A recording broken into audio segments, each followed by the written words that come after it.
Hello friends, welcome back to the channel jobs files in Kannada. Yes, ಇವತ್ತು ಯಾರೆಲ್ಲ government ಜಾಬಿಗೆ weight ಮಾಡ್ತಾ ಇದ್ದೀರಾ ಅಂಥವ್ರಿಗೆಲ್ಲ ಒಂದು ಒಳ್ಳೆಯ ಅವಕಾಶ.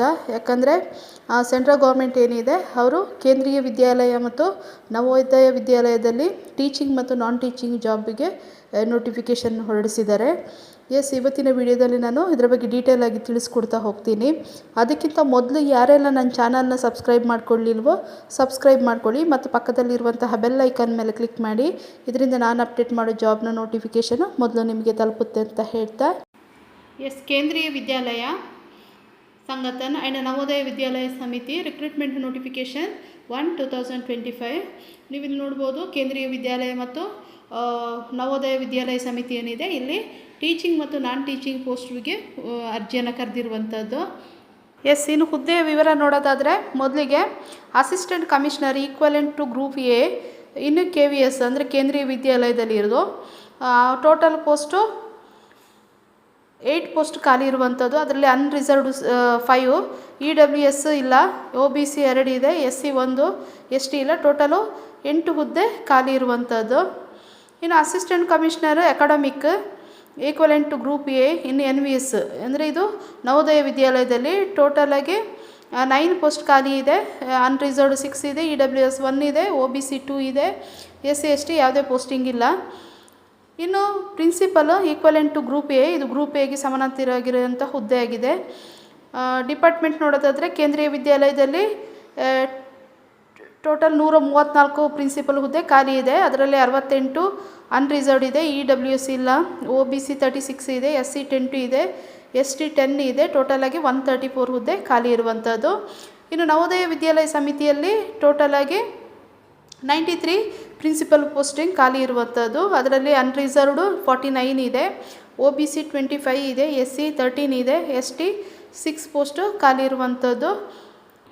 ಇನ್ನು ವೈಸ್ ಪ್ರಿನ್ಸಿಪಲ್ ಇನ್ನು KVS ಕೇಂದ್ರೀಯ ವಿದ್ಯಾಲಯದಲ್ಲಿ ವೈಸ್ ಪ್ರಿನ್ಸಿಪಲ್ ಪೋಸ್ಟ್ ಖಾಲಿ ಇದೆ. ಟೋಟಲ್ 58 ಹುದ್ದೆ ಖಾಲಿ ಇರುವಂಥದ್ದು. ಅನ್ರಿಸರ್ವ್ಡ್ 31 ಪೋಸ್ಟ್ ಖಾಲಿ ಇದೆ, EWS ಇಲ್ಲ, OBC 15 ಇದೆ, SC 8 ಇದೆ, ST 4 ಇದೆ. ಟೋಟಲಾಗಿ 58 ಹುದ್ದೆ ಖಾಲಿ ಇರುವಂಥದ್ದು. ಅಷ್ಟೇ ಅಲ್ಲ, ಇನ್ನು ಫಿಸಿಕಲ್ ಹ್ಯಾಂಡಿಕ್ಯಾಪ್ಟೆಡ್ ಏನಿದ್ದಾರೆ, ಫಿಸಿಕಲ್ ಚಾಲೆಂಜ್ಡ್ ಅವರಿಗೂ ಕೂಡ ಪೋಸ್ಟಿಂಗ್ ಖಾಲಿ ಇದೆ. ಇಲ್ಲಿ ನೋಡ್ಬೋದು, ಟೋಟಲ್ 7 ಪೋಸ್ಟು ಖಾಲಿ ಇರುವಂಥದ್ದು. ಇನ್ನು ಪೋಸ್ಟ್ ಗ್ರ್ಯಾಜುಯೇಟ್ ಟೀಚರ್ಸ್ PGT ಇನ್ನು KVS ಕೇಂದ್ರೀಯ ವಿದ್ಯಾಲಯದಲ್ಲಿ ಟೋಟಲ್ ಪೋಸ್ಟು, ನಾನಿಲ್ಲಿ ಟೋಟಲ್ ಪೋಸ್ಟ್ನ ಮಾತ್ರ ಹೇಳ್ತಾ ಹೋಗ್ತೀನಿ.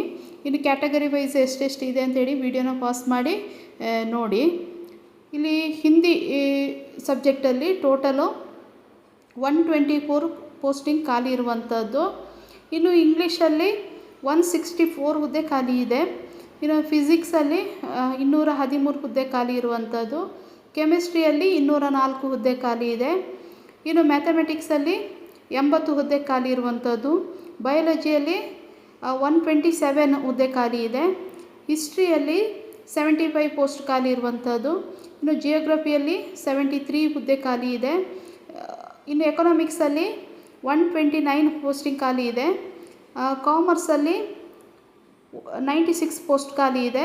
ಕಂಪ್ಯೂಟರ್ ಸೈನ್ಸಲ್ಲಿ 176 ಪೋಸ್ಟ್ ಖಾಲಿ ಇರುವಂಥದ್ದು. ಇನ್ನು ಬಯೋಟೆಕ್ನಾಲಜಿಯಲ್ಲಿ 4 ಹುದ್ದೆ ಖಾಲಿ ಇರುವಂಥದ್ದು. ಟೋಟಲು 1465 ಹುದ್ದೆ ಈ KVS ಅಲ್ಲಿ PGT ಪೋಸ್ಟು ಖಾಲಿ ಇದೆ. ಅಷ್ಟೇ ಅಲ್ಲ, ಇದು ಫಿಸಿಕಲ್ ಚಾಲೆಂಜ್ಡ್ ಏನಿದೆ ಅವರಿಗೂ ಕೂಡ ಅಷ್ಟೇ ಟೋಟಲ್ ಪೋಸ್ಟು ಖಾಲಿ ಇದೆ. ಇಲ್ಲಿ ನೋಡ್ಬೋದು, LD 29 ಇದೆ, VI 41 ಇದೆ, HI 32 ಇದೆ. ಇನ್ನು ಅದರ್ಸಲ್ಲಿ 42 ಪೋಸ್ಟಿಂಗು ಖಾಲಿ ಇದೆ. ಇನ್ನು ಪೋಸ್ಟ್ ಗ್ರ್ಯಾಜುಯೇಟ್ ಟೀಚರ್ಸ್ PGT ನವೋದಯದ ವಿದ್ಯಾಲಯ ಸಮಿತಿಯಲ್ಲಿ ಎಷ್ಟು ಪೋಸ್ಟಿಂಗ್ ಇದೆ ಅಂತೇಳಿ ನೋಡೋದಾದರೆ, ಇಲ್ಲಿ ಸಬ್ಜೆಕ್ಟ್ ನೋಡೋದಾದರೆ ಹಿಂದಿಯಲ್ಲಿ ಟೋಟಲ್ ಪೋಸ್ಟು 127 ಪೋಸ್ಟ್ ಖಾಲಿ ಇದೆ. ಇಂಗ್ಲೀಷಲ್ಲಿ 146 ಪೋಸ್ಟ್ ಖಾಲಿ ಇದೆ. ಫಿಸಿಕ್ಸಲ್ಲಿ 186 ಪೋಸ್ಟ್ ಖಾಲಿ ಇದೆ. ಕೆಮಿಸ್ಟ್ರಿಯಲ್ಲಿ 121 ಪೋಸ್ಟ್ ಖಾಲಿ ಇದೆ. ಇನ್ನು ಮ್ಯಾಥಮೆಟಿಕ್ಸಲ್ಲಿ 167 ಪೋಸ್ಟ್ ಖಾಲಿ ಇದೆ. ಬಯಾಲಜಿಯಲ್ಲಿ 161 ಪೋಸ್ಟ್ ಖಾಲಿ ಇದೆ. ಹಿಸ್ಟ್ರಿಯಲ್ಲಿ 110 ಪೋಸ್ಟ್ ಖಾಲಿ ಇರುವಂಥದ್ದು. ಇನ್ನು ಜಿಯೋಗ್ರಫಿಯಲ್ಲಿ 106 ಹುದ್ದೆ ಖಾಲಿ ಇರುವಂಥದ್ದು. ಹಾಗೆ ಫಿಸಿಕಲ್ ಚಾಲೆಂಜ್ಡ್ ಏನಿದೆ ಅವರಿಗೂ ಕೂಡ ಅಷ್ಟೇ ಇಲ್ಲಿ ಪೋಸ್ಟಿಂಗ್ ಖಾಲಿ ಇರುವಂಥದ್ದು ನೋಡ್ಬೋದು. LD 1 ಪೋಸ್ಟ್ ಖಾಲಿ ಇದೆ, VI 1 ಪೋಸ್ಟ್ ಖಾಲಿ ಇದೆ, HI 2 ಪೋಸ್ಟ್ ಖಾಲಿ ಇದೆ, ಅದರ್ಸು 1 ಪೋಸ್ಟ್ ಖಾಲಿ ಇರುವಂಥದ್ದು. ಅಲ್ಲಿ ಟೋಟಲ್ ಪೋಸ್ಟ್ ಖಾಲಿ ಇರುವಂಥದ್ದು 148 ಖಾಲಿ ಇದೆ. ಕಾಮರ್ಸಲ್ಲಿ 43 ಇದೆ. ಕಂಪ್ಯೂಟರ್ ಸೈನ್ಸಲ್ಲಿ 135 ಪೋಸ್ಟ್ ಖಾಲಿ ಇದೆ. ಫಿಸಿಕಲ್ ಎಜುಕೇಷನಲ್ಲಿ ಮೇಲ್ ಮತ್ತು ಫಿಮೇಲು ಟೋಟಲ್ 63 ಪೋಸ್ಟ್ ಖಾಲಿ ಇರುವಂಥದ್ದು. ಟೋಟಲ್ ಆಗಿ 1513 ಹುದ್ದೆ ಖಾಲಿ ಇರುವಂಥದ್ದು. Post graduate teachers PGT modern Indian language ಅಂದರೆ ಇದು ಲ್ಯಾಂಗ್ವೇಜಲ್ಲಿ ಇರುವಂತಹ ಹುದ್ದೆ ಆಗಿದೆ. ನವೋದಯ ವಿದ್ಯಾಲಯ ಸಮಿತಿಯಲ್ಲಿ ಇರುವಂಥ ಪೋಸ್ಟ್ ಇದು. ಸಬ್ಜೆಕ್ಟ್ ನೋಡೋದಾದರೆ ಅಸ್ಸಾಮಿ. ಟೋಟಲ್ ಪೋಸ್ಟ್ ಬಂದು ಇಲ್ಲಿ 6 ಪೋಸ್ಟ್ ಖಾಲಿ ಇದೆ. ನಾನು ಇಲ್ಲೂ ಹಾಗೆ ಟೋಟಲ್ ಪೋಸ್ಟ್ ಬಗ್ಗೆ ಮಾತ್ರ ನಾನು ಹೇಳ್ತಾ ಹೋಗ್ತೀನಿ. ಕ್ಯಾಟಗರಿ ವೈಸ್ ಎಷ್ಟೆಷ್ಟು ಪೋಸ್ಟ್ ಇದೆ ಅಂತೇಳಿ ನೀವು ವಿಡಿಯೋನ ಪಾಸ್ ಮಾಡಿ ನೋಡಿ. ಇನ್ನು ಗಾರೋ ಇದರಲ್ಲಿ ಟೋಟಲ್ 1 ಪೋಸ್ಟ್ ಖಾಲಿ ಇದೆ. ತಮಿಳ್ 1 ಪೋಸ್ಟ್ ಖಾಲಿ ಇದೆ. ತೆಲುಗು 1 ಪೋಸ್ಟ್ ಖಾಲಿ ಇರುವಂಥದ್ದು. ಇನ್ನು ಉರ್ದು ಇದು ಕೂಡ 1 ಪೋಸ್ಟ್ ಖಾಲಿ ಇದೆ. ಇನ್ನು ಬಾಂಗ್ಲಾ ಇದು 5 ಪೋಸ್ಟ್ ಖಾಲಿ ಇದೆ. ಇನ್ನು ಮಣಿಪುರಿ 3 ಪೋಸ್ಟ್ ಖಾಲಿ ಇದೆ. ಟೋಟಲ್ ಆಗಿ 18 ಪೋಸ್ಟು ಖಾಲಿ ಇರುವಂಥದ್ದು. ಇನ್ನು ಫಿಸಿಕಲ್ ಚಾಲೆಂಜ್ ಅವರಿಗಿರುವಂಥ ಪೋಸ್ಟ್ ನೋಡೋದಾದರೆ LD 1 ಪೋಸ್ಟ್ ಇದೆ, VI 1 ಪೋಸ್ಟ್ ಇದೆ, HI ಯಾವುದೇ ಪೋಸ್ಟಿಂಗ್ ಇಲ್ಲ, ಅದರ್ಸ್ 1 ಇದೆ. ಇನ್ನು TGT ಪೋಸ್ಟು ಅಂದರೆ ಟ್ರೈನ್ಡ್ ಗ್ರ್ಯಾಜುಯೇಟ್ ಟೀಚರ್ಸ್ ಪೋಸ್ಟು, ಇದು ಕೇಂದ್ರೀಯ ವಿದ್ಯಾಲಯದಲ್ಲಿ. ಇನ್ನು ಯಾವ ಸಬ್ಜೆಕ್ಟ್ ನೋಡೋದಾದರೆ ಹಿಂದಿ. ಇಲ್ಲಿ ಟೋಟಲ್ ವೇಕೆನ್ಸಿ 13 ಪೋಸ್ಟ್ ಖಾಲಿ ಇದೆ. ಇಂಗ್ಲೀಷು 314 ಹುದ್ದೆ ಖಾಲಿ ಇದೆ. ಸ್ಯಾನ್ಸ್ಕ್ರಿಟ್ 529 ಹುದ್ದೆ ಖಾಲಿ ಇದೆ. ಸೋಷಿಯಲ್ ಸ್ಟಡೀಸು 327 ಹುದ್ದೆ ಖಾಲಿ ಇದೆ. ಮ್ಯಾಥಮೆಟಿಕ್ಸ್ 413 ಹುದ್ದೆ ಖಾಲಿ ಇದೆ. ಇನ್ನು ಸೈನ್ಸ್ 177 ಪೋಸ್ಟ್ ಖಾಲಿ ಇದೆ. ಫಿಸಿಕ್ಸ್ ಆ್ಯಂಡ್ ಹೆಲ್ತ್ ಎಜುಕೇಷನ್ 144 ಹುದ್ದೆ ಖಾಲಿ ಇದೆ. ಆರ್ಟ್ ಎಜುಕೇಷನ್ 134 ಪೋಸ್ಟ್ ಖಾಲಿ ಇದೆ. ವರ್ಕ್ ಎಕ್ಸ್ಪೀರಿಯನ್ಸ್ 250 ಹುದ್ದೆ ಖಾಲಿ ಇದೆ. ಸ್ಪೆಷಲ್ ಎಜುಕೇಟರ್ TGT ಇದು 493 ಪೋಸ್ಟು ಖಾಲಿ ಇದೆ. ಟೋಟಲ್ ಆಗಿ ನೋಡೋದಾದರೆ ಟ್ರೈನ್ಡ್ ಗ್ರ್ಯಾಜುಯೇಟ್ ಟೀಚರ್ಸ್ TGT 2794 ಹುದ್ದೆ ಖಾಲಿ ಇದೆ. ಹಾಗೆ ಅಷ್ಟೇ ಫಿಸಿಕಲ್ ಚಾಲೆಂಜ್ಡ್ ಅವರಿಗೆ LD 41 ಇದೆ, VI 69 ಇದೆ, HI 59 ಇದೆ, ಅದರ್ಸ್ 103 ಇದೆ. ಟೋಟಲ್ ಆಗಿ ಇಷ್ಟು ಪೋಸ್ಟ್ ಖಾಲಿ ಇರುವಂಥದ್ದು. ಇದು ಕೇಂದ್ರೀಯ ವಿದ್ಯಾಲಯದಲ್ಲಿ. ಲೈಬ್ರೇರಿಯನ್ ಇನ್ KVS ಕೇಂದ್ರೀಯ ವಿದ್ಯಾಲಯದಲ್ಲಿ ಲೈಬ್ರರಿ ಹುದ್ದೆ ನೋಡೋದಾದರೆ ಲೈಬ್ರೇರಿಯನ್ ಟೋಟಲ್ ಪೋಸ್ಟು 147 ಖಾಲಿ ಇದೆ. Unreserved 61, EWS 14, OBC 39, SC 22, ST 11, total 147 ಖಾಲಿ ಇರುವಂಥದ್ದು. ಅದರಲ್ಲಿ LD 2 ಇದೆ, VI ಇಲ್ಲ, HI 3 ಮತ್ತು ಅದರ್ಸ್ 8 ಪೋಸ್ಟ್ ಖಾಲಿ ಇರುವಂಥದ್ದು. ಇನ್ನು ಟ್ರೈನ್ಡ್ ಗ್ರ್ಯಾಜುಯೇಟ್ ಟೀಚರ್ಸ್ TGT ಇನ್ನು NVS ಅಂದರೆ ನವೋದಯ ವಿದ್ಯಾಲಯ ಸಮಿತಿಯಲ್ಲಿರುವಂತಹ TGT ಪೋಸ್ಟ್ ನೋಡೋದಾದರೆ ಸಬ್ಜೆಕ್ಟು ಹಿಂದಿಯಲ್ಲಿ 251 ಪೋಸ್ಟ್ ಖಾಲಿ ಇದೆ. ಇಂಗ್ಲೀಷಲ್ಲಿ 281 ಪೋಸ್ಟ್ ಖಾಲಿ ಇದೆ. ಸೋಷಿಯಲ್ ಸ್ಟಡೀಸಲ್ಲಿ 157 ಖಾಲಿ ಇದೆ. ಮ್ಯಾಥಮೆಟಿಕ್ಸಲ್ಲಿ 279 ಖಾಲಿ ಇದೆ. ಸೈನ್ಸಲ್ಲಿ 208 ಖಾಲಿ ಇದೆ. ಇನ್ನು TGT ಫಿಸಿಕಲ್ ಎಜುಕೇಷನ್ ಮೇಲು 124 ಖಾಲಿ ಇದೆ. ಇನ್ನು TGT ಫಿಸಿಕಲ್ ಎಜುಕೇಷನ್ ಫೀಮೇಲು 128 ಖಾಲಿ ಇದೆ. ಇನ್ನು TGT ಆರ್ಟ್ 144 ಪೋಸ್ಟು ಖಾಲಿ ಇರುವಂಥದ್ದು. ಕಂಪ್ಯೂಟರ್ ಸೈನ್ಸು ಟೋಟಲ್ 653 ಖಾಲಿ ಇದೆ. TGT music 124, library 134, special educator 495. Total ಆಗಿ 2978 ಹುದ್ದೆ ಖಾಲಿ ಇರುವಂಥದ್ದು. ಇನ್ನು trained graduate teachers third language ಇನ್ನು NVS ನವೋದಯ ವಿದ್ಯಾಲಯ ಸಮಿತಿಯಲ್ಲಿ 3ನೇ ಭಾಷೆ ಟೀಚರ್ಸ್ ಅಂದರೆ ಥರ್ಡ್ ಲ್ಯಾಂಗ್ವೇಜ್ ಆಗಿ ಇರುವಂಥ ಟೀಚರ್ಸ್ ಹುದ್ದೆಗೆ TGT ಹುದ್ದೆಗೆ ಸಬ್ಜೆಕ್ಟ್ ನೋಡೋದಾದರೆ ಅಸ್ಸಾಮಿ ಟೋಟಲ್ 66 ಪೋಸ್ಟ್ ಖಾಲಿ ಇದೆ. ಹಾಗೆ ಬೋಡೋ ಇದು ಕೂಡ ಅಷ್ಟೇ 10 ಪೋಸ್ಟ್ ಖಾಲಿ ಇದೆ. ಇನ್ನು ಗಾರೋ ಇದು 8 ಪೋಸ್ಟ್ ಖಾಲಿ ಇದೆ. ಇನ್ನು ಗುಜರಾತಿ 52 ಪೋಸ್ಟ್ ಖಾಲಿ ಇದೆ. ಇನ್ನು ಕನ್ನಡ 49 ಪೋಸ್ಟ್ ಖಾಲಿ ಇದೆ. ಇನ್ನು ಕಾಶಿ 11 ಪೋಸ್ಟ್ ಖಾಲಿ ಇದೆ. ಇನ್ನು ಮಲಯಾಳಂ 27 ಪೋಸ್ಟ್ ಖಾಲಿ ಇದೆ. ಮರಾಠಿ 30 ಪೋಸ್ಟ್ ಖಾಲಿ ಇದೆ. ಇನ್ನು ಮೀಝೋ 10 ಪೋಸ್ಟ್ ಖಾಲಿ ಇದೆ. ಇನ್ನು ನೇಪಾಳಿ 8 ಪೋಸ್ಟ್ ಖಾಲಿ ಇದೆ. ಒಡಿಯಾ 37 ಪೋಸ್ಟ್ ಖಾಲಿ ಇದೆ. ಇನ್ನು ಪಂಜಾಬಿ 18 ಪೋಸ್ಟ್ ಖಾಲಿ ಇದೆ. ತಮಿಳ್ 6 ಪೋಸ್ಟ್ ಖಾಲಿ ಇದೆ. ಇನ್ನು ತೆಲುಗು 57 ಪೋಸ್ಟ್ ಖಾಲಿ ಇದೆ. ಇನ್ನು ಉರ್ದು 10 ಪೋಸ್ಟ್ ಖಾಲಿ ಇದೆ. ಬಾಂಗ್ಲಾ 43 ಖಾಲಿ ಇದೆ. ಇನ್ನು ಮಣಿಪುರಿ 2 ಪೋಸ್ಟು ಖಾಲಿ ಇದೆ.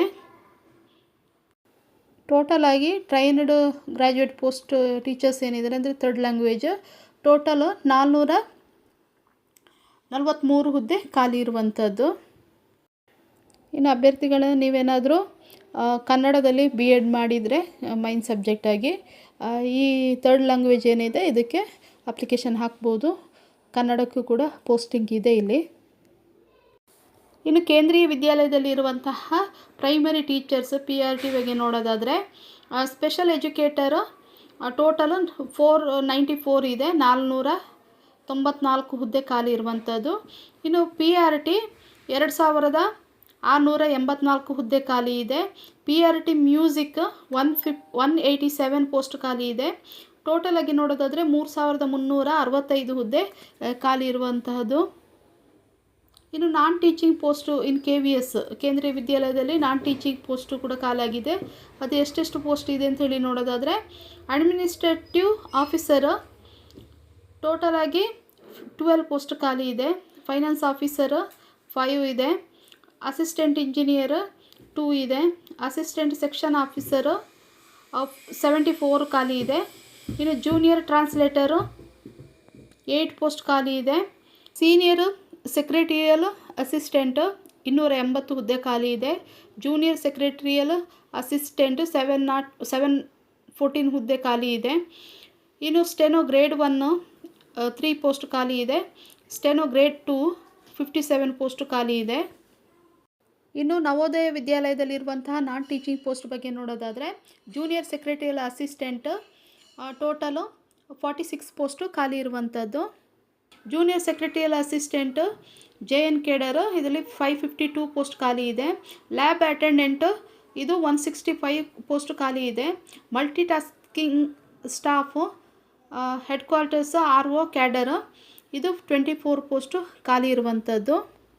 ಇನ್ನು ಇಲ್ಲಿ ಕೆಲವೊಂದು ಬೆಂಚ್ ಮಾರ್ಕ್ ಡಿಸಬಿಲಿಟಿ ಯಾರಿಗಿದೆ ಅವರಿಗೆ ಕೆಲವೊಂದು ಡೀಟೇಲ್ಸ್ ಕೊಟ್ಟಿದ್ದಾರೆ, ಅದನ್ನು ಕ್ಲಿಯರಾಗಿ ಓದ್ಕೊಳ್ಳಿ. ಇನ್ನು ಬೇಕಾಗಿರುವಂಥ ವಿದ್ಯಾರ್ಹತೆ ಮತ್ತು ಸ್ಯಾಲ್ರಿ ಬಗ್ಗೆ ನೋಡೋದಾದರೆ ಅಸಿಸ್ಟೆಂಟ್ ಕಮಿಷನರ್ ಹುದ್ದೆಗೆ ಇದು ಲೆವೆಲ್ 12ನ ಹುದ್ದೆ ಆಗಿರುತ್ತೆ. ಇನ್ನು ಏಜ್ ಲಿಮಿಟ್ ನೋಡೋದಾದರೆ ಗರಿಷ್ಠ 45 ವರ್ಷ ಮೀರಿರಬಾರ್ದು.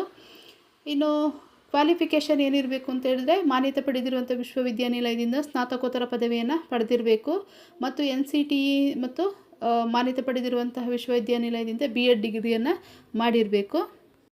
ಸ್ಯಾಲ್ರಿ 78,800 ಪ್ರಾರಂಭ ಆಗುತ್ತೆ. ಅಸಿಸ್ಟೆಂಟ್ ಕಮಿಷನರ್ ಅಕಾಡೆಮಿಕ್ ಇದು KVS ಅಲ್ಲಿ ಇರುವಂಥದ್ದು ಕೇಂದ್ರೀಯ ವಿದ್ಯಾಲಯದಲ್ಲಿ. ಇದು ಲೆವೆಲ್ 12ನ ಹುದ್ದೆ ಆಗಿರುತ್ತೆ. ಇನ್ನು ಸ್ಯಾಲ್ರಿ ನೋಡೋದಾದರೆ 78,800 ಪ್ರಾರಂಭ ಆಗುತ್ತೆ. ಏಜ್ ಲಿಮಿಟ್ ಕೂಡ ಅಷ್ಟೇ, ಇದು ಗರಿಷ್ಠ ಅಂದರೆ 50 ವರ್ಷ ಮೀರಿರಬಾರ್ದು. ಇನ್ನು ಕ್ವಾಲಿಫಿಕೇಷನ್ ಮಾನ್ಯತೆ ಪಡೆದಿರುವಂಥ ವಿಶ್ವವಿದ್ಯಾನಿಲಯದಿಂದ ಸ್ನಾತಕೋತ್ತರ ಪದವಿಯನ್ನು 50% ಅಂಕದೊಂದಿಗೆ ಪಾಸಾಗಿರಬೇಕು ಮತ್ತು BEd ಕೂಡ ಅಷ್ಟೇ ಮಾನ್ಯತೆ ಪಡೆದಿರುವ ವಿಶ್ವವಿದ್ಯಾನಿಲಯದಿಂದ 50% ಅಂಕ ಪಡೆದು ಪಾಸಾಗಿರಬೇಕು. ಇನ್ನು ಪ್ರಿನ್ಸಿಪಲ್ ಹುದ್ದೆ ಬಗ್ಗೆ ನೋಡೋದಾದರೆ ಇದು ಲೆವೆಲ್ 12ನ ಹುದ್ದೆ ಆಗಿರುತ್ತೆ. ಸ್ಯಾಲ್ರಿ 78,800 ಪ್ರಾರಂಭ ಆಗುತ್ತೆ. ಏಜ್ ಲಿಮಿಟ್ ಕೂಡ ಅಷ್ಟೇ, ಮಿನಿಮಮ್ ಅಂದರೆ 35 ವರ್ಷ ವಯಸ್ಸಾಗಿರಬೇಕು ಮತ್ತು ಮ್ಯಾಕ್ಸಿಮಮ್ಮು 50 ವರ್ಷದ ಒಳಗಡೆ ಇರಬೇಕು. ಕ್ವಾಲಿಫಿಕೇಷನ್ ಇದು ಕೂಡ ಅಷ್ಟೇ, ಮಾಸ್ಟರ್ ಡಿಗ್ರಿಯನ್ನು ಹೊಂದಿರಬೇಕು. 50% ಅಂಕಗಳೊಂದಿಗೆ ಮಾನ್ಯತೆ ಪಡೆದಿರುವ ವಿಶ್ವವಿದ್ಯಾನಿಲಯದಿಂದ ಮಾಸ್ಟರ್ ಡಿಗ್ರಿ ಅಂದರೆ ಸ್ನಾತಕೋತ್ತರ ಪದವಿಯನ್ನು ಹೊಂದಿರಬೇಕು. ಅಷ್ಟೇ ಅಲ್ಲ, BEd ಕೂಡ ಅಷ್ಟೇ 50% ಅಂಕಗಳೊಂದಿಗೆ ಮಾನ್ಯತೆ ಪಡೆದಿರುವ ವಿಶ್ವವಿದ್ಯಾನಿಲಯದಿಂದ ಹೊಂದಿ ಪಾಸಾಗಿರಬೇಕು. ಕೇಂದ್ರೀಯ ವಿದ್ಯಾಲಯದಲ್ಲಿರುವಂತಹ ವೈಸ್ ಪ್ರಿನ್ಸಿಪಾಲ್ ಹುದ್ದೆ ಬಗ್ಗೆ ನೋಡೋದಾದರೆ ಇದು ಲೆವೆಲ್ 10ನ ಹುದ್ದೆ ಆಗಿರುತ್ತೆ. ಸ್ಯಾಲ್ರಿ 56,100 ಪ್ರಾರಂಭವಾಗುತ್ತೆ. ಏಜ್ ಲಿಮಿಟ್ ಕೂಡ ಅಷ್ಟೇ 35 ಇಯರ್ಸ್ ಮಿನಿಮಮ್ ಅಂದರೆ ಆಗಿರಬೇಕು ಮತ್ತು 45 ವರ್ಷ ಅದರೊಳಗೆ ಮಿತಿಯೊಳಗಡೆ ಇರಬೇಕು. ಇನ್ನು ಕ್ವಾಲಿಫಿಕೇಷನ್ ಸ್ನಾತಕೋತ್ತರ ಪದವಿಯನ್ನು 50% ಅಂಕಗಳೊಂದಿಗೆ ಮಾನ್ಯತೆ ಪಡೆದಿರುವಂಥ ವಿಶ್ವವಿದ್ಯಾನಿಲಯದಿಂದ ಪಾಸಾಗಿರಬೇಕು. ಹಾಗೆ BEd ಡಿಗ್ರಿಯನ್ನು ಕೂಡ ಅಷ್ಟೇ. ಮತ್ತು ಇನ್ನು ಎಮ್ ಎಡ್ ಮಾಡಿದರೆ ಅದು ಕೂಡ ಆಗುತ್ತೆ. ಮಾನ್ಯತೆ ಪಡೆದಿರುವಂಥ ವಿಶ್ವವಿದ್ಯಾಲಯದಿಂದ ಎಮ್.ಎಡ್ ಡಿಗ್ರಿಯನ್ನು ಪಡೆದಿದ್ದರೂ ಕೂಡ ಈ ಹುದ್ದೆಗೆ ಅರ್ಜಿಯನ್ನು ಸಲ್ಲಿಸ್ಬೋದು. ಗ್ರ್ಯಾಜುಯೇಟ್ ಟೀಚರ್ ಪೋಸ್ಟ್ ಬಗ್ಗೆ ನೋಡೋದಾದರೆ ಇದು ಲೆವೆಲ್ 8ನ ಹುದ್ದೆ ಆಗಿರುತ್ತೆ. ಸ್ಯಾಲ್ರಿ 47,600 ಸ್ಟಾರ್ಟ್ ಆಗುತ್ತೆ. ಏಜ್ ಲಿಮಿಟ್ ನೋಡೋದಾದರೆ 40 ವರ್ಷದ ಮಿತಿ ಒಳಗಡೆ ಇರಬೇಕು, 40 ವರ್ಷ ಮೀರಿರಬಾರ್ದು. ಕ್ವಾಲಿಫಿಕೇಷನು NCTE ಅಥವಾ ಮಾನ್ಯತೆ ಪಡೆದಿರುವಂಥ ವಿಶ್ವವಿದ್ಯಾನಿಲಯದಿಂದ B.Ed ಡಿಗ್ರಿಯನ್ನು 50% ಅಂಕಗಳೊಂದಿಗೆ ಪಾಸಾಗಿರಬೇಕು ಮತ್ತು ಸ್ನಾತಕೋತ್ತರ ಪದವಿಯನ್ನು ಕೂಡ ಪಾಸಾಗಿರಬೇಕು. ಅಂಥವರಿಗೆ ಈ ಹುದ್ದೆಗೆ ಅರ್ಜಿಯನ್ನು ಸಲ್ಲಿಸ್ಬೋದು. ಇನ್ನು ಸಬ್ಜೆಕ್ಟಲ್ಲಿ ಮಾಸ್ಟರ್ ಡಿಗ್ರಿಯನ್ನು ಹೊಂದಿದ್ದು PG ಪೋಸ್ಟಿಗೆ ಅಪ್ಲಿಕೇಶನ್ ಹಾಕಲಿಕ್ಕೆ PGT ಇಂಗ್ಲೀಷ್ ನೋಡೋದಾದರೆ ಇದು KVS ಅಲ್ಲಿ ಅಂದರೆ ಕೇಂದ್ರೀಯ ವಿದ್ಯಾಲಯದಲ್ಲಿ ಇಂಗ್ಲೀಷನ್ನು ಒಂದು ಸಬ್ಜೆಕ್ಟಾಗಿ ಪದವಿಯಲ್ಲಿ ನೀವು ಸ್ಟಡಿ ಮಾಡಿರಬೇಕು. ಇನ್ನು PGT ಇಂಗ್ಲೀಷ್ ಇನ್ನು NVS ಇದು ನವೋದಯ ವಿದ್ಯಾಲಯ, ಇಲ್ಲೂ ಕೂಡ ಅಷ್ಟೇ ಇಂಗ್ಲೀಷನ್ನು ಒಂದು ಮೇಜರ್ ಸಬ್ಜೆಕ್ಟಾಗಿ ಪದವಿಯಲ್ಲಿ ಅಭ್ಯಾಸ ಮಾಡಿರಬೇಕು. ಇನ್ನು PGT ಹಿಂದಿ KVS ಇದು ಕೂಡ ಅಷ್ಟೇ ಪದವಿ ಹಂತದಲ್ಲಿ ನೀವು ಹಿಂದಿಯನ್ನು ಒಂದು ಸಬ್ಜೆಕ್ಟಾಗಿ ಸ್ಟಡಿ ಮಾಡಿರಬೇಕು. PGT ಹಿಂದಿ ನವೋದಯ ವಿದ್ಯಾಲಯ ಇಲ್ಲೂ ಕೂಡ ಅಷ್ಟೇ ಪದವಿಯಲ್ಲಿ ನೀವು ಹಿಂದಿಯನ್ನು ಒಂದು ಸಬ್ಜೆಕ್ಟಾಗಿ ಸ್ಟಡಿ ಮಾಡಿರಬೇಕು. ಅಷ್ಟೇ ಅಲ್ಲ, ಫಿಸಿಕ್ಸ್ PGT ಇದು ಕೂಡ ಅಷ್ಟೇ ನೀವು ಪದವಿ ಹಂತದಲ್ಲಿ ಫಿಸಿಕ್ಸನ್ನು ಒಂದು ಸಬ್ಜೆಕ್ಟಾಗಿ ಸ್ಟಡಿ ಮಾಡಿರಬೇಕು. ಕೆಮಿಸ್ಟ್ರಿ ಇರ್ಬೋದು, ಮ್ಯಾಥಮೆಟಿಕ್ಸ್ ಇರ್ಬೋದು, ಎಕನಾಮಿಕ್ಸ್ ಇರ್ಬೋದು, ಹಿಸ್ಟ್ರಿ, ಜಿಯೋಗ್ರಫಿ, ಕಾಮರ್ಸ್ ಅಂದರೆ KVS ಇರ್ಬೋದು, NVS ಇರ್ಬೋದು. ಇಲ್ಲಿ ನೀವು PGTಗೆ ಅಪ್ಲೈ ಮಾಡ್ತಿದ್ದೀರಾ ಅಂತ ಹೇಳಿದ್ರೆ ಈ ಎಲ್ಲ ಸಬ್ಜೆಕ್ಟನ್ನು ಪದವಿಯಲ್ಲಿ ಒಂದು ಸಬ್ಜೆಕ್ಟಾಗಿ ನೀವು ಸ್ಟಡಿ ಮಾಡಿರಬೇಕು. ಗ್ರ್ಯಾಜುಯೇಟ್ ಟೀಚರ್ಸ್ ಅಂದರೆ ಕಂಪ್ಯೂಟರ್ ಸೈನ್ಸ್, ಫಿಸಿಕಲ್ ಎಜುಕೇಷನ್, ಇನ್ನು ಮಾಡರ್ನ್ ಇಂಡಿಯನ್ ಲ್ಯಾಂಗ್ವೇಜ್ ಇದು ಲೆವೆಲ್ 8ನ ಹುದ್ದೆ ಆಗಿರುತ್ತೆ. ಸ್ಯಾಲ್ರಿ 47,600 ಪ್ರಾರಂಭವಾಗುತ್ತೆ. ಏಜ್ ಲಿಮಿಟ್ ಕೂಡ ಅಷ್ಟೇ 40 ವರ್ಷ ಮೀರಿರಬಾರ್ದು. ಇನ್ನು PGT ಕಂಪ್ಯೂಟರ್ ಸೈನ್ಸ್ ಇದು MSc ಕಂಪ್ಯೂಟರ್ ಸೈನ್ಸಲ್ಲಿ MSc ಮಾಡಿರಬೇಕು ಅಥವಾ ME M.Tech ಮಾಡಿದರೂ ಕೂಡ ಕಂಪ್ಯೂಟರ್ ಸೈನ್ಸಲ್ಲಿ ಈ ಹುದ್ದೆಗೆ ಅಪ್ಲಿಕೇಶನ್ ಹಾಕ್ಬೋದು. B.Ed ಡಿಗ್ರಿಯನ್ನು ಕೂಡ ಹೊಂದಿರಬೇಕು. ಇನ್ನು ಫಿಸಿಕಲ್ ಎಜುಕೇಷನ್ನು ಮೇಲು ಫಿಮೇಲು ಇದು ನವೋದಯ ವಿದ್ಯಾಲಯ ಸಮಿತಿಯಲ್ಲಿ ಇದು ಕೂಡ ಅಷ್ಟೇ master in physical education MPEd ಮಾಡಿರಬೇಕು ಮಾನ್ಯತೆ ಪಡೆದಿರುವಂತಹ ವಿಶ್ವವಿದ್ಯಾನಿಲಯದಿಂದ. ಅಷ್ಟೇ ಅಲ್ಲ, experience of working in residential school ಅಂದರೆ ರೆಸಿಡೆನ್ಷಿಯಲ್ ಸ್ಕೂಲಲ್ಲಿ ಕೆಲಸ ಮಾಡಿರುವಂತಹ ಅನುಭವವನ್ನು ಹೊಂದಿರಬೇಕು. ಇನ್ನು PGT ಮಾಡರ್ನ್ ಇಂಡಿಯನ್ ಲ್ಯಾಂಗ್ವೇಜ್ ಇನ್ನು NVS ಎಸೆನ್ಷಿಯಲ್ ಕ್ವಾಲಿಫಿಕೇಷನ್ ನೋಡೋದಾದರೆ integrated post graduate course in the concern subject with at least 50% marks from NCT recognised institution university including B.Ed component ಅಂದರೆ ಮಾನ್ಯತೆ ಪಡೆದಿರುವಂತಹ ವಿಶ್ವವಿದ್ಯಾನಿಲಯದಿಂದ B.Ed ಡಿಗ್ರಿಯನ್ನು 50% ಅಂಕಗಳೊಂದಿಗೆ ಪಾಸಾಗಿರಬೇಕು ಮತ್ತು ಮಾಸ್ಟರ್ ಡಿಗ್ರಿಯನ್ನು ಸಂಬಂಧಪಟ್ಟ ಸಬ್ಜೆಕ್ಟಲ್ಲಿ ನೀವು ಕಂಪ್ಲೀಟ್ ಮಾಡಿರಬೇಕು. ಟ್ರೈನ್ಡ್ ಗ್ರ್ಯಾಜುಯೇಟ್ ಟೀಚರ್ಸ್ ಲೆವೆಲ್ 7 ಹುದ್ದೆ ಆಗಿರುತ್ತೆ. 44,900 ಸ್ಯಾಲ್ರಿ ಪ್ರಾರಂಭವಾಗುತ್ತೆ. ಏಜ್ ಲಿಮಿಟ್ ನೋಡೋದಾದರೆ 35 ವರ್ಷದ ಮೀರಿರಬಾರ್ದು. ಇದು ಕೂಡ ಅಷ್ಟೇ ಮಾನ್ಯತೆ ಪಡೆದಿರುವಂತಹ ವಿಶ್ವವಿದ್ಯಾನಿಲಯದಿಂದ ಪದವಿಯನ್ನು ಹೊಂದಿರಬೇಕು ಮತ್ತು B.Ed D.Ed ಈ ಎರಡು ಕೋರ್ಸನ್ನು ಕಂಪ್ಲೀಟ್ ಮಾಡಿದ್ರೆ ನಿಮಗೆ ಈ ಹುದ್ದೆಗೆ ಅರ್ಜಿಯನ್ನು ಸಲ್ಲಿಸ್ಬೋದು. ಮುಖ್ಯವಾಗಿ ನೀವು ಇಲ್ಲಿ ಗಮನಿಸಬೇಕಾಗಿರೋದು ಏನು ಅಂತ ಹೇಳಿದರೆ, ನೀವು ಎಲ್ಲ ಹುದ್ದೆಗೆ ಅರ್ಜಿ ಸಲ್ಲಿಸಬೇಕು ಅಂದರೆ TGT ಪೋಸ್ಟ್ ಏನಿದೆ ಇದಕ್ಕೆ ನೀವು ಅರ್ಜಿ ಸಲ್ಲಿಸಬೇಕು ಅಂತ ಹೇಳಿದರೆ CBSE ನಡೆಸುವಂತಹ ಸೆಂಟ್ರಲ್ ಟೀಚರ್ ಎಲಿಜಿಬಿಲಿಟಿ ಟೆಸ್ಟ್ ಏನಿದೆ ಇದನ್ನು ನೀವು ಪಾಸಾಗಿರಬೇಕು. ಅಂದರೆ ಮಾತ್ರ ನೀವು ಇದು ಹುದ್ದೆಗೆ ಅರ್ಜಿ ಸಲ್ಲಿಸ್ಬೋದು. ಹಿಂದಿ, ಇಂಗ್ಲೀಷು, ಸಂಸ್ಕೃತ್ ಮತ್ತು ರೀಜನಲ್ ಲ್ಯಾಂಗ್ವೇಜ್ ಏನಿದೆ ಇದಕ್ಕೆಲ್ಲ ಕೂಡ ಇದು ಅನ್ವಯ ಆಗುತ್ತೆ. ಇನ್ನು trained graduate teachers maths, science, social studies ಇದು ಲೆವೆಲ್ 7 ಹುದ್ದೆ ಆಗಿರುತ್ತೆ. 44,900 ಸ್ಯಾಲ್ರಿ ಸ್ಟಾರ್ಟ್ ಆಗುತ್ತೆ. ಏಜ್ ಲಿಮಿಟ್ ಕೂಡ ಅಷ್ಟೇ 35 ಇಯರ್ಸ್ ಮೀರಿರಬಾರ್ದು. ಇದು ಕೂಡ ಅಷ್ಟೇ ಮಾನ್ಯತೆ ಪಡೆದಿರುವಂಥ ವಿಶ್ವವಿದ್ಯಾನಿಲಯದಿಂದ ಸ್ನಾತಕೋತ್ತರ ಪದವಿ ಮತ್ತು B.Ed ಪದವಿಯನ್ನು ಹೊಂದಿರಬೇಕು. ಇನ್ನು trained graduate teachers computer science, music, art, physical education, work experience ಇದು ಲೆವೆಲ್ 7 ಹುದ್ದೆ ಆಗಿರುತ್ತೆ. ಏಜ್ ಲಿಮಿಟ್ 35 ಇಯರ್ಸ್ ಮೀರಿರಬಾರ್ದು. ಸ್ಯಾಲ್ರಿ 44,900 ಪ್ರಾರಂಭವಾಗುತ್ತೆ. ಇದು ಕೂಡ ಅಷ್ಟೇ ಮಾನ್ಯತೆ ಪಡೆದಿರುವಂಥ ವಿಶ್ವವಿದ್ಯಾನಿಲಯದಿಂದ ಸ್ನಾತಕೋತ್ತರ ಪದವಿ ಮತ್ತು B.Ed ಡಿಗ್ರಿಯನ್ನು ಹೊಂದಿರಬೇಕು. ಇನ್ನು ಸ್ಪೆಷಲ್ ಎಜುಕೇಟರ್ ಇದ್ರ ಬಗ್ಗೆ TGT ಬಗ್ಗೆ ನೋಡೋದಾದರೆ ಇದು ಲೆವೆಲ್ 7 ಹುದ್ದೆ ಆಗಿರುತ್ತೆ. 44,900 ಸ್ಯಾಲ್ರಿ ಪ್ರಾರಂಭ ಆಗುತ್ತೆ.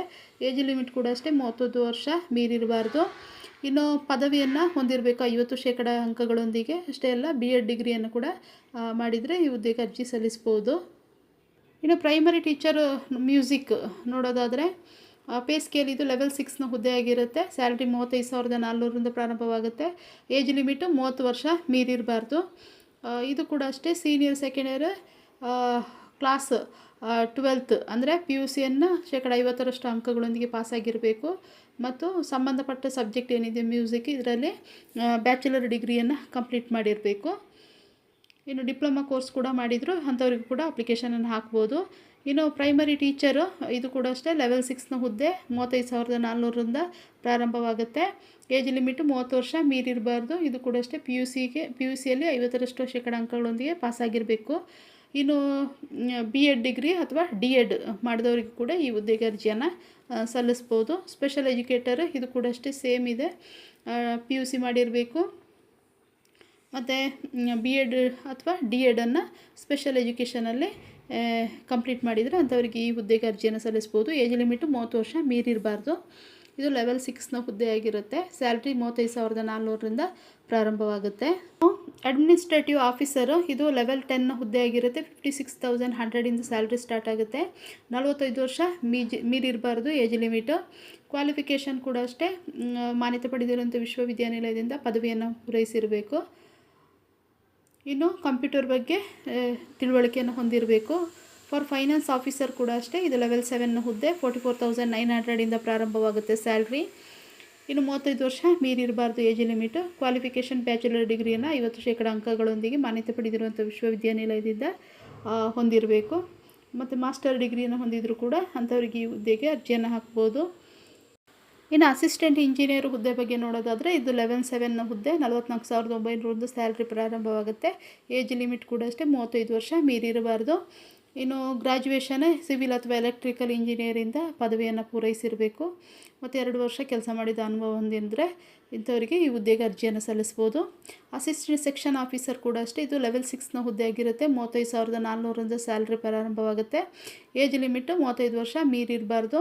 ಬ್ಯಾಚುಲರ್ ಡಿಗ್ರಿಯನ್ನು ಹೊಂದಿರಬೇಕು ಮತ್ತು ಕಂಪ್ಯೂಟರ್ ಅಪ್ಲಿಕೇಶನ್ ಬಗ್ಗೆ ನಾಲೆಜನ್ನು ಹೊಂದಿರಬೇಕು. Working knowledge of Hindi and English, Hindi ಮತ್ತು ಇಂಗ್ಲೀಷ್ ಭಾಷೆಯಲ್ಲಿ ಕೆಲಸ ಮಾಡಿದಂಥ ಅನುಭವವನ್ನು ಹೊಂದಿರಬೇಕು. ಇನ್ನು ಜೂನಿಯರ್ ಟ್ರಾನ್ಸ್ಲೇಟರ್ ಇದು ಕೂಡ ಅಷ್ಟೇ ಲೆವೆಲ್ 6 ಹುದ್ದೆ. 35,400 ಸ್ಯಾಲ್ರಿ ಪ್ರಾರಂಭವಾಗುತ್ತೆ. ಇನ್ನು ಕಂಪಲ್ಸರಿಯಾಗಿ ಹಿಂದಿ ಅಥವಾ ಇಂಗ್ಲೀಷಲ್ಲಿ ಪದವಿಯನ್ನು ಪೂರೈಸಿರಬೇಕು ಮತ್ತು ಮಾಸ್ಟರ್ ಡಿಗ್ರಿಯನ್ನು ಕೂಡ ಅಷ್ಟೇ ಸಂಬಂಧಪಟ್ಟ ಸಬ್ಜೆಕ್ಟಲ್ಲಿ ಕಂಪ್ಲೀಟ್ ಮಾಡಿರಬೇಕು. ಇನ್ನು ಸ್ಟೆನೋಗ್ರಾಫರ್ ಗ್ರೇಡ್ 1 ನೋಡೋದಾದರೆ ಲೆವೆಲ್ 6 ಹುದ್ದೆ ಆಗಿರುತ್ತೆ. 35,400 ಸ್ಯಾಲ್ರಿ ಪ್ರಾರಂಭವಾಗುತ್ತೆ. ಏಜ್ ಲಿಮಿಟ್ ಕೂಡ ಅಷ್ಟೇ 30 ಇಯರ್ಸ್ ಮೀರಿರಬಾರ್ದು. ಮಾನ್ಯತೆ ಪಡೆದಿರುವಂಥ ವಿಶ್ವವಿದ್ಯಾನಿಲಯದಿಂದ ಪದವಿಯನ್ನು ಪೂರೈಸಿರಬೇಕು ಮತ್ತು ಟೈಪಿಂಗಲ್ಲೂ ಕೂಡ ಅಷ್ಟೇ ಶಾರ್ಟ್ ಹ್ಯಾಂಡ್ ಮುಗಿಸಿರಬೇಕು. ಅಂದರೆ ಪರ್ ಮಿನಿಟಿಗೆ 100 ವರ್ಡ್ಸ್ ಟೈಪ್ ಮಾಡಬೇಕು. ಅಷ್ಟೇ ಅಲ್ಲ ಕಂಪ್ಯೂಟರ್ ಬಗ್ಗೆ ನಾಲೆಜನ್ನು ಹೊಂದಿರಬೇಕು ಮತ್ತು ಹಿಂದಿ ಮತ್ತು ಇಂಗ್ಲೀಷ್ ಭಾಷೆಯಲ್ಲಿ ಕೆಲಸ ಮಾಡಿದಂತಹ ಅನುಭವವನ್ನು ಹೊಂದಿರಬೇಕು. ಸೇಮ್ ಕ್ವಾಲಿಫಿಕೇಷನು ಇದು ಸ್ಟೆನೋಗ್ರಾಫರ್ ಗ್ರೇಡ್ 2ಗೂ ಅನ್ವಯ ಆಗುತ್ತೆ. ಹಾಗೆ ಜೂನಿಯರ್ ಸೆಕ್ರೆಟರಿಯಲ್ ಅಸಿಸ್ಟೆಂಟ್ ಏನಿದೆ ಅದಕ್ಕೂ ಕೂಡ ಅಷ್ಟೇ ಸೇಮ್ ಕ್ವಾಲಿಫಿಕೇಷನ್ ಅನ್ವಯವಾಗುವಂಥದ್ದು. ಈ ಜೂನಿಯರ್ ಸೆಕ್ರೆಟರಿಯಲ್ ಅಸಿಸ್ಟೆಂಟ್ ಏನಿದೆ ಇದಕ್ಕೆ ಎಜುಕೇಷನ್ ಕ್ವಾಲಿಫಿಕೇಷನ್ ನೋಡೋದಾದರೆ PUC ಕಂಪ್ಲೀಟ್ ಆಗಿರಬೇಕು ಮತ್ತು ಟೈಪಿಂಗನ್ನು ಕೂಡ ಮುಗಿಸಿರಬೇಕು. ಅಂದರೆ ಇಂಗ್ಲೀಷಲ್ಲಿ 30 ವರ್ಡ್ಸ್ ಪರ್ ಮಿನಿಟ್ ಟೈಪ್ ಮಾಡಬೇಕು. ಹಿಂದಿಯಲ್ಲಿ 25 ವರ್ಡ್ಸ್ ಪರ್ ಮಿನಿಟ್ ಟೈಪ್ ಮಾಡಬೇಕು. ಇನ್ನು ಲ್ಯಾಬ್ ಅಟೆಂಡೆಂಟ್ ನೋಡೋದಾದರೆ ಇಲ್ಲಿ ಲೆವೆಲ್ 1 ಹುದ್ದೆ ಆಗಿರುತ್ತೆ. 18,000 ಸ್ಯಾಲ್ರಿ ಇದೆ. 30 ವರ್ಷ ಮೀರಿರಬಾರ್ದು. 10th ಪಾಸ್ ಆಗಿರಬೇಕು ಮತ್ತು ಲ್ಯಾಬೊರೇಟರಿ ಟೆಕ್ನಿಕ್ ಏನಿದೆ ಅದನ್ನು ಕಂಪ್ಲೀಟ್ ಮಾಡಿರಬೇಕು. ಇನ್ನು ಮಲ್ಟಿ ಟಾಸ್ಕಿಂಗ್ ಸ್ಟಾಫ್ ಏನಿದೆ ಇದು ಕೂಡ ಅಷ್ಟೇ ಲೆವೆಲ್ 1 ಹುದ್ದೆ ಆಗಿರುತ್ತೆ. 18,000 ಸ್ಯಾಲ್ರಿ ಇದೆ. 30 ವರ್ಷ ಮೀರಿರಬಾರ್ದು ಏಜ್ ಲಿಮಿಟು. ಕ್ಲಾಸು 10th ಅಂದರೆ SSLC ಕಂಪ್ಲೀಟ್ ಮಾಡಿದರೆ ಈ ಹುದ್ದೆಗೆ ಅರ್ಜಿಯನ್ನು ಸಲ್ಲಿಸ್ಬೋದು. ಇನ್ನು ಏಜ್ ರಿಲ್ಯಾಕ್ಸೇಷನ್ ಕೂಡ ಕೊಟ್ಟಿದ್ದಾರೆ. SC/ST ಇರ್ಬೋದು, ಅವರಿಗೆ 5 ಇಯರ್ಸ್ ಇದೆ. ಇನ್ನು ಅದರ್ ಬ್ಯಾಕ್ವರ್ಡ್ ಕ್ಲಾಸಸ್ ಏನಿದೆ 3 ಇಯರ್ಸ್ ಇದೆ. ವುಮೆನ್ ಆಲ್ ಕ್ಯಾಟಗರಿಯಲ್ಲಿ only apply for PGT and TGT post ಮತ್ತು ಲೈಬ್ರರಿ ಆ್ಯಂಡ್ PRT ಈ ಪೋಸ್ಟಿಗೆ ಯಾರು ಅಪ್ಲೈ ಮಾಡ್ತಿದ್ದೀರ ಅವರಿಗೆ 10 ಇಯರ್ಸ್ ಎಕ್ಸ್ಪೀರಿಯನ್ಸ್ ಅಂದರೆ ಏಜ್ ಲಿಮಿಟ್ ಕೊಟ್ಟಿದ್ದಾರೆ. ಇನ್ನು ರೆಗ್ಯುಲರಾಗಿ NVS ಎಂಪ್ಲಾಯೀಸ್ ಏನಿದ್ದಾರೆ ಅವರಿಗೆ 5 ಇಯರ್ಸ್ ಏಜ್ ರಿಲ್ಯಾಕ್ಸೇಷನ್ ಇದೆ. ರೆಗ್ಯುಲರಾಗಿ KVSL ಎಂಪ್ಲಾಯೀಸ್ ಏನಿದ್ದಾರೆ ಅವರಿಗೆ 5 ಇಯರ್ಸ್ ಇದೆ. ಇನ್ನು person with bench mark disability ಅವರಿಗೆ 15 ಇಯರ್ಸ್ ಇದೆ. SC/ST, OBC 13 ಇದೆ. ಜನರಲ್ 10 ಇಯರ್ಸ್ ಇದೆ. ಇನ್ನು ಸೆಲೆಕ್ಷನ್ ಪ್ರೋಸೆಸ್ ಯಾವ ರೀತಿ ಇರುತ್ತೆ ಅಂತೇಳಿ ನೋಡೋದಾದರೆ, ಇದು ಎಕ್ಸಾಮ್ ನಡೆಸ್ತಾರೆ. ಅಂದರೆ ಪ್ರಿಲಿಮಿನರಿ ಮತ್ತು ಇಂಟರ್ವ್ಯೂ ಎಲ್ಲ ಇರುತ್ತೆ. ಅದರ ಮೂಲಕ ಆಯ್ಕೆ ಮಾಡ್ಕೊಳ್ಳುವಂಥದ್ದು. ಇನ್ನು ಎಕ್ಸಾಮಿಗಿರೋ ಸಬ್ಜೆಕ್ಟ್ ಎಲ್ಲ ನೋಡೋದಾದರೆ, ಜನರಲ್ ರೀಸನಿಂಗ್ ಇರ್ಬೋದು, numerical ability, basic computer literacy, general knowledge, ಇದೆಲ್ಲ ಟೋಟಲ್ 20 ಕ್ವಶನ್ಸ್ ಇರುತ್ತೆ. 60 ಮಾರ್ಕ್ಸ್ ಇರುತ್ತೆ. ಇನ್ನು ಲ್ಯಾಂಗ್ವೇಜ್ ಕಾಂಪಿಟೇಷನ್ ಟೆಸ್ಟ್ ಇಂಗ್ಲೀಷ್, ಇದು 10 ಕ್ವಶನ್ಸ್ ಇರುತ್ತೆ. 30 ಮಾರ್ಕ್ಸ್ ಇರುತ್ತೆ. Language competition test one other modern Indian language, ಇದರಲ್ಲಿ ಕೂಡ ಅಷ್ಟೇ 10 ಕ್ವಶನ್ಸ್ ಇರುತ್ತೆ. 30 ಮಾರ್ಕ್ಸ್ ಇರುತ್ತೆ. ಟೋಟಲ್ 100 ಕ್ವಶನ್ಸು 300 ಮಾರ್ಕ್ಸ್ಗೆ ಎಕ್ಸಾಮ್ ಬರೀಬೇಕಾಗುತ್ತೆ. ಇನ್ನು ಅಪ್ಲೈ ಮಾಡೋದು ಹೇಗೆ ಅಂತ ಹೇಳಿದರೆ, ಆನ್ಲೈನ್ ಥ್ರೂ ಅಪ್ಲೈ ಮಾಡಬೇಕು. ಇವ್ರದ್ದು 3 ಅಫಿಷಿಯಲ್ ವೆಬ್ಸೈಟ್ ಇದೆ. ಆ ವೆಬ್ಸೈಟ್ ಥ್ರೂನೇ ನೀವು ಅಪ್ಲೈ ಮಾಡಬೇಕಾಗುತ್ತೆ. ಇನ್ನು ಎಕ್ಸಾಮಿನೇಷನ್ ಫೀಸ್ ನೋಡೋದಾದರೆ, ಅಸಿಸ್ಟೆಂಟ್ ಕಮಿಷನರ್ ಇರ್ಬೋದು, ಪ್ರಿನ್ಸಿಪಲ್ ಇರ್ಬೋದು, ವೈಸ್ ಪ್ರಿನ್ಸಿಪಲ್ ಇರ್ಬೋದು, ಈ ಎಲ್ಲ ಹುದ್ದೆಗೆ 2300 ರೂಪಾಯಿ ಪ್ಲಸ್ 500 ರೂಪಾಯಿ ಪ್ರೊಸೆಸಿಂಗ್ ಚಾರ್ಜ್, ಟೋಟಲು 2800 ರೂಪಾಯಿ ಪೇ ಮಾಡಬೇಕಾಗುತ್ತೆ. ಇನ್ನು PGT assistant engineer, finance officer, administrative officer, TGT librarian, PRT assistant section officer, junior translator, ಇಷ್ಟು ಹುದ್ದೆಗೆ 1500 ಎಕ್ಸಾಮ್ ಫೀಸ್ ಇರುತ್ತೆ ಮತ್ತು 500 ಪ್ರೊಸೆಸಿಂಗ್ ಚಾರ್ಜ್ ಇರುತ್ತೆ. ಟೋಟಲು 2000 ರುಪೀಸ್ ಪೇ ಮಾಡಬೇಕಾಗುತ್ತೆ. ಇನ್ನು senior secretarial assistant, stenographer grade 1, junior secretarial assistant, lab attendant, multitasking staff, ಇವರೆಲ್ಲ examination fees 1200 rupees pay ಮಾಡಬೇಕಾಗುತ್ತೆ ಮತ್ತು 500 rupees processing charge, total 1700 rupees pay ಮಾಡಬೇಕಾಗುತ್ತೆ. ಇನ್ನು